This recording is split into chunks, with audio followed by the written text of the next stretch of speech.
اسی طرح نماز کے آداب میں داخل ہے کہ جب بندہ اکیلی نماز پڑھ رہا ہو تو تمام نماز کے معاملات پڑھنا اس کی ذمہ داری ہے۔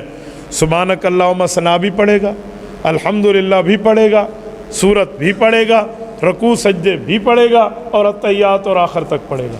لیکن جب بندہ نماز میں جماعت میں داخل ہو جائے تو پھر اس کی شکل اکیلے کی نہیں رہتی، وفد کی بن جاتی ہے۔ اور آپ کو پتہ ہے جب وفد کسی سے ملاقات کرنے جاتا ہے، مثلا بڑے افسر سے ایک وفد ملاقات کرنے گیا تو سارے نہیں بولتے، وفد کا بڑا بولتا ہے، وفد کا ڈیلیگیشن کا قائد بولتا ہے اور وہ بات کرتا ہے، سب کی بات ہو جاتی ہے۔ تو نماز میں بھی ایسے ہے، یہ باجماعت نماز یہ وفد والی نماز ہے۔ باجماعت نماز یہ اللہ کے دربار میں امام کی موجودگی میں حاضری ہے۔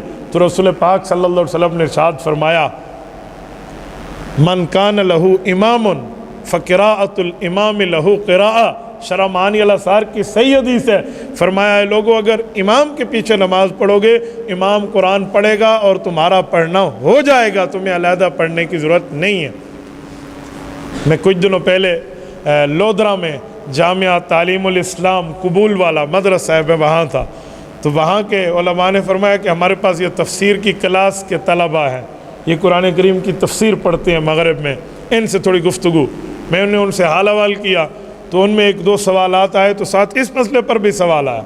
وہ کہنے لگے مولانا جب امام نماز میں قرآن پڑھ رہا ہوتا ہے تو ہم پیچھے نہیں پڑھتے، لیکن جب امام نہیں پڑھتا خاموش ہوتا ہے اس وقت تو پڑھ لیں۔ میں نے کہا جی دو غلطیاں کی ہیں آپ نے۔ آپ کو کس نے کہا امام نماز میں خاموش ہوتا ہے نہیں پڑھتا؟ یہ کس نے کہا؟ کہتے امام کی آواز نہیں آتی۔ میں نے کہا آواز نہ آنے کا یہ مطلب ہے کہ امام چپ ہے، وہ تو پڑھتا ہے، ہاں آہستہ پڑھتا ہے۔ یہ نہ کہو کہ امام نہیں پڑھتا، یہ غلط ہے، امام تو پڑھتا ہے، جہری نماز میں اونچا پڑھتا ہے، سری نماز میں آہستہ پڑھتا ہے۔ صبح مغرب عشاء جمعہ جہری ہیں، اس میں امام بلند آواز سے پڑھتا ہے، اور ظہر اور عصر سری ہیں، اس میں امام آہستہ پڑھتا ہے۔ یہ غلطی آپ نے پہلی کر دی کہ امام نہیں پڑھتا تو ہم پڑھ لیں، یہ آپ کی غلطی ہے۔ نمبر دو، آپ نے امام کے پیچھے پڑھنا شروع کر دیا تو قرآن کریم میں تو منع موجود ہے کہ قرآن کے مقابلے میں قرآن نہ پڑھو۔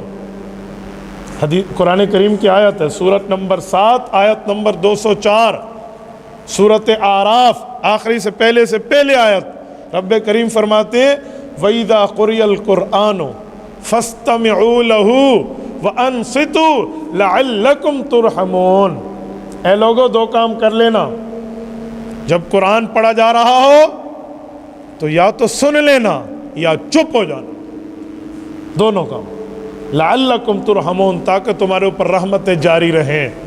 آپ نے اس آیت کی مخالفت کر دی، میں نے کہا آپ نے آہستہ والی نماز میں پڑھ لیا۔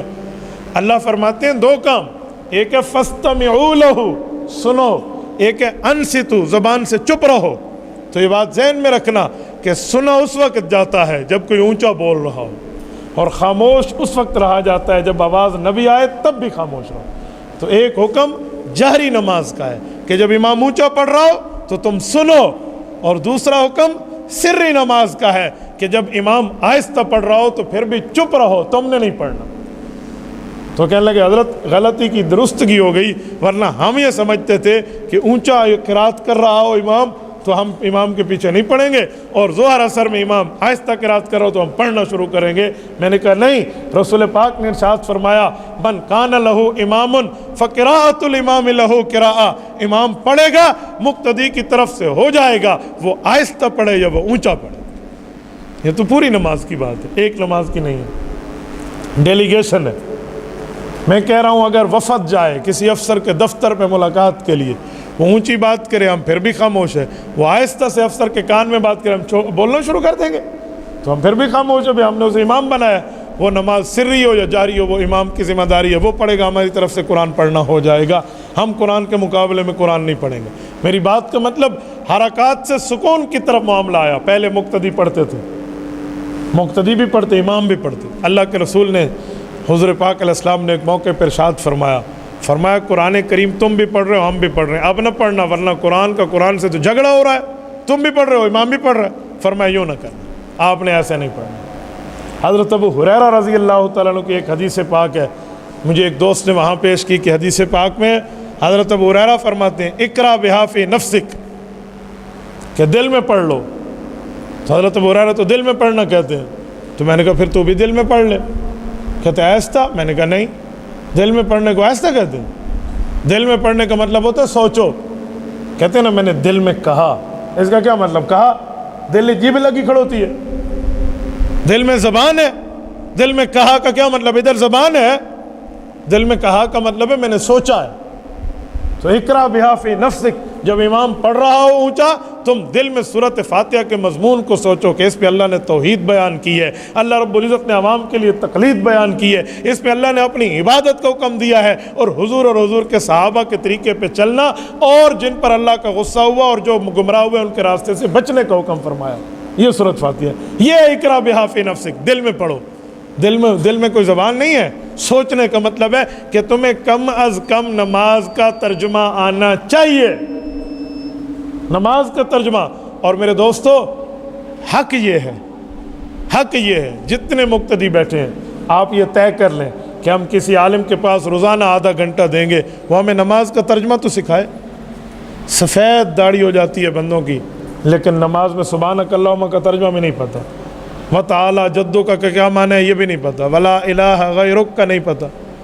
تو یہ ترجمہ جب آپ سیکھ لیں گے نا, پھر امام قرآن پڑھے گا, ایاک نعبد و ایاک نستعین اہدنا الصراط المستقیم صراط الذین انعمت علیہم.